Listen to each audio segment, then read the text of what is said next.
রাজধানীর এভারকেয়ার হাসপাতাল থেকে গুলশানে নেওয়া হয়েছে সাবেক প্রধানমন্ত্রী ও বিএনপির চেয়ারপারসন বেগম খালেদা জিয়ার মরদেহ।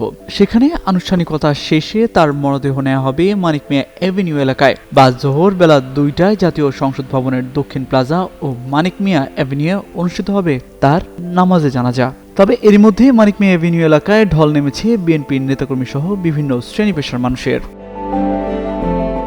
তার জানাজায় অংশ নিতে মঙ্গলবার রাত থেকে সংসদ ভবন এলাকায় দলীয় নেতাকর্মী ভিড় করছেন। দেশের বিভিন্ন প্রান্ত থেকে বিএনপি নেতাকর্মীরা গতকাল মঙ্গলবার তার মৃত্যুর খবর পেয়েই ঢাকার উদ্দেশ্যে রওনা হয়েছেন। শেষবারের মতো খালেদা জিয়াকে এক নজর দেখার আশায় নেতাকর্মীরা যে যার মতো গণপরিবহন নিয়ে ছুটে এসেছেন মানিক মিয়া এভিনিউতে। চুল পড়া অনেক কমে গেছে, থ্যাংক ইউ মা। চুলের ভিটামিন জুই মাল্টিভিটামিন কোকোনাট অয়েল।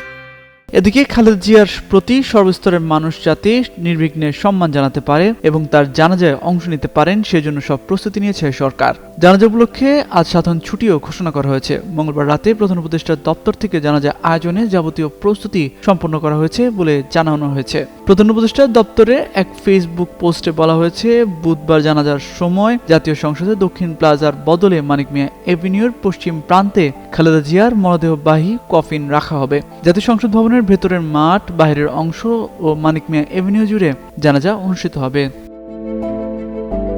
জানাজার পর বিকেল 3:30টার দিকে শেরেবাংলা নগরে জিয়া উদ্যানে শহীদ রাষ্ট্রপতি জিয়াউর রহমানের সমাধির পাশে খালেদা জিয়াকে রাষ্ট্রীয় মর্যাদায় সমাহিত করা হবে। এই সময় খালেদা জিয়ার পরিবারের সদস্য, রাষ্ট্রীয় গুরুত্বপূর্ণ ব্যক্তি, সরকারি দায়িত্বপ্রাপ্ত ব্যক্তি, বিশেষ অতিথি, রাষ্ট্রদূত ও বিএনপি মনোনীত রাজনীতিকেরা উপস্থিত থাকবেন। খালেদা জিয়ার দাফন নির্বিঘ্নে শেষ করার জন্য জিয়া উদ্যানে নির্ধারিত ব্যক্তিদের ছাড়া আর কাউকে প্রবেশ করতে দেওয়া হবে না। দাফন শেষ না হওয়া পর্যন্ত সেখানে জনসাধারণের চলাচল সীমিত রাখা হবে।